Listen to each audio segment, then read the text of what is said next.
வாங்க வாங்க ஹாஜாரே, என்னோட வணக்கம். വണക്കം വണക്കം.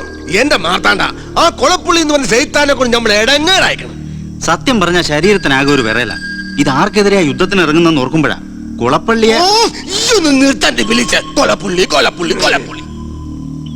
யோ ஹாஜாரே, அப்படி கிடையாதுப்பா. இந்த புறம்போக்கள் சொன்னது நிஜம்தான்.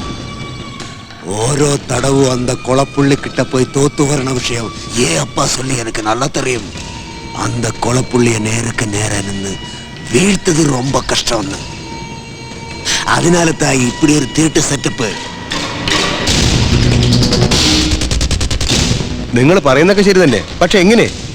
ഇന്നത്തെ ഞങ്ങളുടെ പ്രശ്നം ജോസഫ് തോമസാ, മാർത്താണ്ഡന്റെ പ്രശ്നം കൊളപ്പള്ളി. പക്ഷെ ഇവര് രണ്ടുപേരും ഒരു നാണയത്തിന്റെ ഇരുവശങ്ങളാ.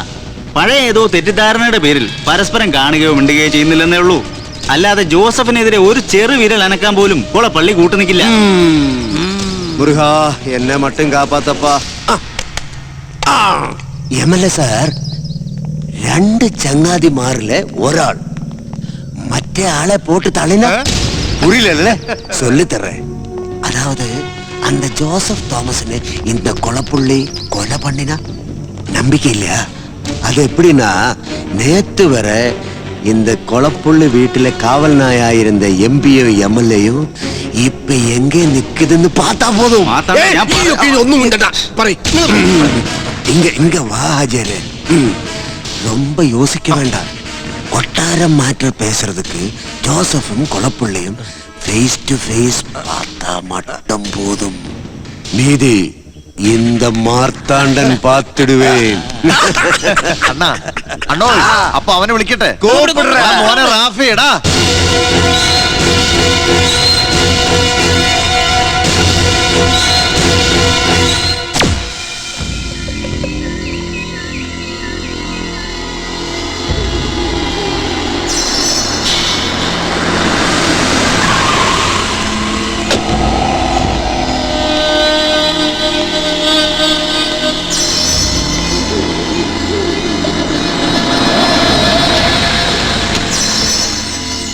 റാഫി, നീ അകത്ത് വാ.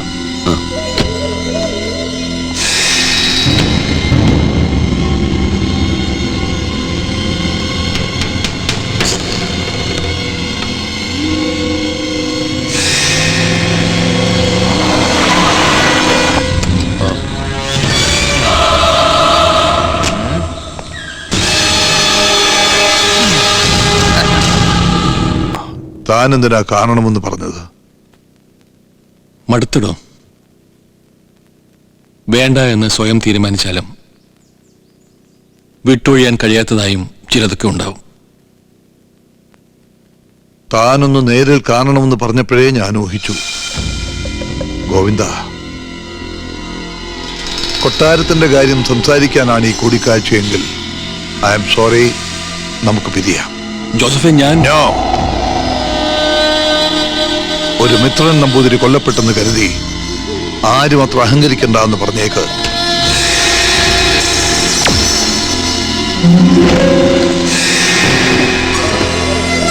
എടോ, താൻ ധരിക്കുന്നത് പോലെ അല്ല കാര്യങ്ങള്. ഈ നാടിന്റെ സംസ്കാരത്തെയും പാരമ്പര്യത്തെയും വരക്കൊള്ളയടിക്കാൻ ഹവാല പണം കൊണ്ട് എന്ത് നെറികേടും കാണിക്കുന്ന ഒരു പറ്റം ചെന്നായ്ക്കൾക്ക് നടുവിലാ താനിപ്പോ. അറിയാമടോ, ആരൊക്കെ എന്തൊക്കെ കളിച്ചാലും തിരുമേനിയുടെ കൊലപാതകത്തിന് പിന്നിൽ ഏതൊക്കെ തമ്പുരാക്കന്മാരുണ്ടെന്നുള്ള സത്യം ഈ ജോസഫ് പുറത്തു കൊണ്ടുവരും. താൻ ഞാൻ പറയുന്ന കേൾക്ക്. Karuna group of companies chairman Joseph തോമസിന്റെ കൊലപാതകം തെളിയിക്കാൻ കേരള പോലീസിന് ഇരുട്ടി തപ്പേണ്ട വരൂല്ലടാ. നോക്ക് സാറേ, ക്യാമറ ഫോണിന്റെ ടെക്നിക്കൽ കണ്ട. എന്ത് നോക്കി പേടിപ്പിക്കണത്? കൊടു, എവിഡൻസ് കൊടു സാറേ. എടാ, പൊക്കി എടുക്കടാ ഇവനെ.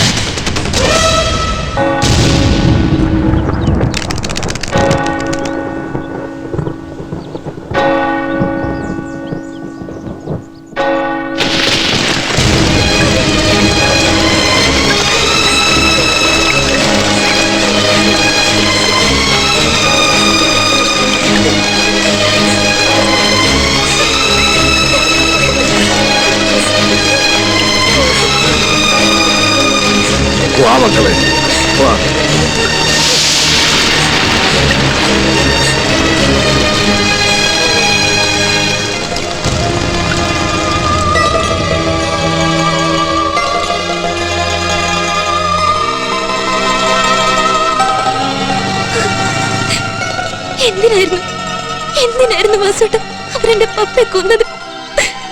ഇത്രയും വലിയൊരു ചതിയായിരുന്നു അവരുടെ ഉള്ളിൽ നിന്ന് അറിഞ്ഞിരുന്നെങ്കിൽ കൊളപ്പള്ളിയുമായുള്ള കോംപ്രമൈസ് മീറ്റിംഗിന് ഞാൻ അനുവദിക്കില്ലായിരുന്നു എന്റെ പപ്പയെ. കൊട്ടാരോ സ്ഥലവും മാത്രമല്ല, മേടയ തറവാടിന്റെ മുഴുവൻ സ്വത്തും കൊടുക്കാൻ ഞങ്ങള്. പകരം ഞങ്ങളുടെ പപ്പയെ തിരികെ തരാൻ കഴിയും അവർക്ക്. ഈ ചോദ്യങ്ങൾക്കുള്ള ഉത്തരങ്ങളൊന്നും എന്റെ കയ്യിലില്ല. പക്ഷെ ഒന്ന് ഈ വാസുവിനറിയാം, കൊളപ്പള്ളി അണ്ണൻ അത് ചെയ്യില്ല. അത് ഈ വാസുവിന് ഉറപ്പാ.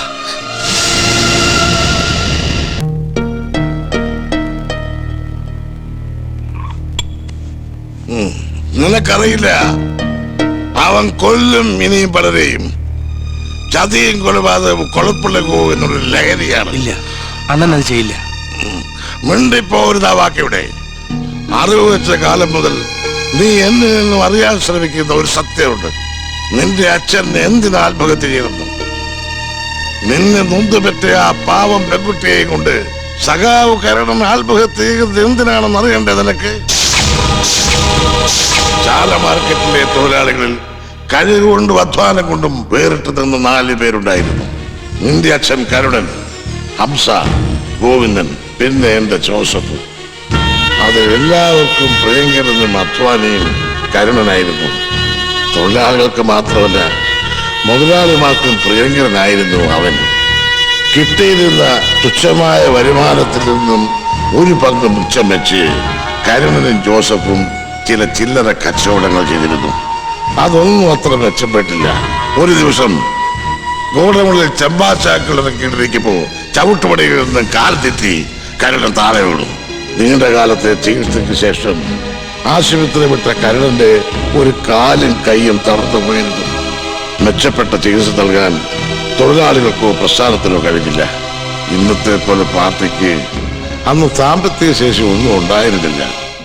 അങ്ങനെ ഒരു അവസ്ഥയിലാണ് പാർട്ടി കരുണന് എന്തെങ്കിലും ഒരു ബിസിനസ് ചെയ്യാൻ മൗനാനുവാദം കൊടുത്തത്. അപ്പോൾ നടക്കുന്ന ഷാപ്പ് ലേലത്തിൽ കരുണന് പങ്കെടുക്കാൻ, കരുണനെ സഹായിക്കാൻ സന്മനസ്സുള്ള തൊഴിലാളിമാരും മുതലാളിമാരും അവരവരാൽ കഴിയാവുന്ന തുക കടമായും അല്ലാതെയും നൽകി. ആര്യശാല ദിവാകരൻ 450 രൂപ, 450 രൂപ. മണി സ്റ്റോറിലെ ബാബു 600 രൂപ, 600 രൂപ. ആറുമുഖൻ ചെട്ടിയാർ 2500, ചെട്ടിയാർ 2500, കാസിം മുതലാളി 2000 രൂപ, മുതലാളി 2000 രൂപ, മാധവി 850. അതെഴുതണ്ട ജോസഫണ്ണ, അതെഴുതണ്ട. അങ്ങനെയല്ല ജോസഫ്, കാശ് തന്നയാൾ ആരായാലും അത് എത്ര ചെറിയ തുകയാണെങ്കിലും എഴുതി വെക്കണം. എനിക്ക് തിരിച്ചു കൊടുക്കാൻ കഴിയുന്ന കാലത്ത് അവർക്ക് മുതലിനൊപ്പം എന്തെങ്കിലും കൂടുതലും കൊടുക്കണം.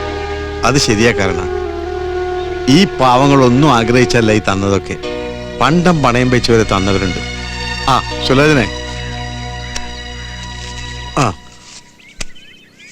ഇത് ഭദ്രമായിട്ട് സൂക്ഷിച്ചു നോക്ക്. ഡേ, അതാ മേശവലിപ്പിലോട്ട് വെച്ചേര്. ഏയ് അതുപോരാ, ഇവിടെ പണമുള്ള കാര്യം എല്ലാവർക്കും അറിയാം. നമ്മൾ സൂക്ഷിക്കണം. ഇവിടെ പണം ഉണ്ടെന്ന് എല്ലാവർക്കും അറിയാവുന്നത് പോലെ അത് എവിടുന്ന് വന്നു എന്നും എല്ലാവർക്കും അറിയാം. മനസാക്ഷിയുള്ള ഒരുത്തനും അതേ തൊടത്തില്ല. എന്തിനാണ് എപ്പോഴും ഇങ്ങനെ കുറ്റം പറയണത്? അല്ല, ഞാൻ പറഞ്ഞതേ ഉള്ളൂ. സുലോചനെ, ആ കാശിങ്ങെടുത്തോ.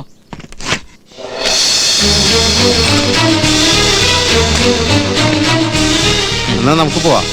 ഇത് മാസം ആദ്യമാണ്, ട്രഷറിൽ ഭയങ്കര തിരക്കായിരിക്കും. സുലോചന സമയം ഒന്ന് വേഗം വാ. നീ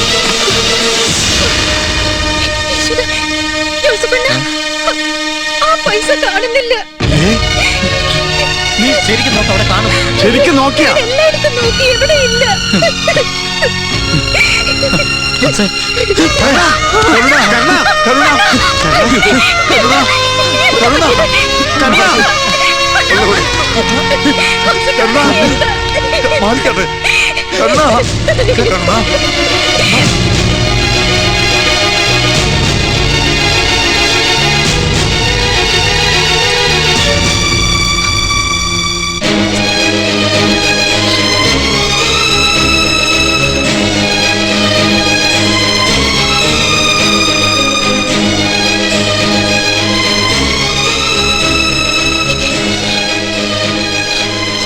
നമ്മുടെ പൊന്നിനെ ഒറ്റയ്ക്കാക്കി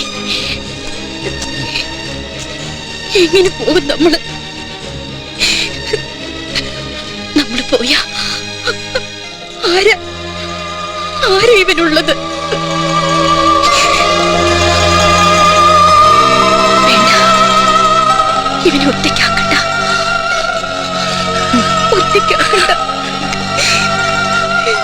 എന്താ സൊല്ലു ഇത്? എല്ലാവരും സ്വന്തം മനസ്സാണ് നമ്മളെടുത്ത തീരുമാനമല്ലേ ഇത്? ഒന്നും അറിയാത്തവനെ എങ്ങനെ? നമ്മളിൽ ഒരാളിത് ചെയ്യണം. നമ്മുടെ കുഞ്ഞിനെ നമ്മൾ തന്നെ. അതിന് നമുക്ക് കഴിയുമോ സുലു?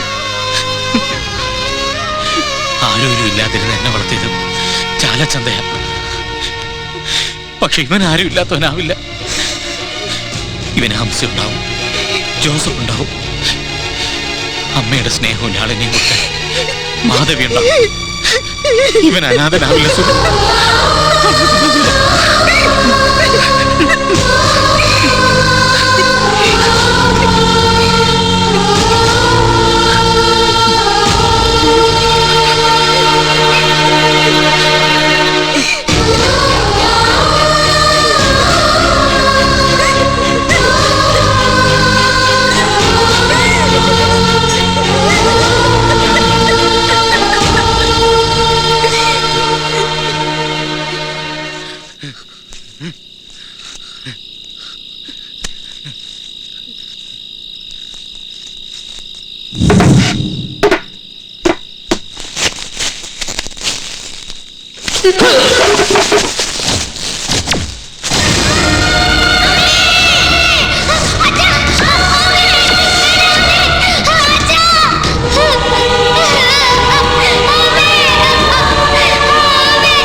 മോനെ കൊളപ്പള്ളി ഗോവിന്ദൻ കരളിലെ ചതിച്ചു.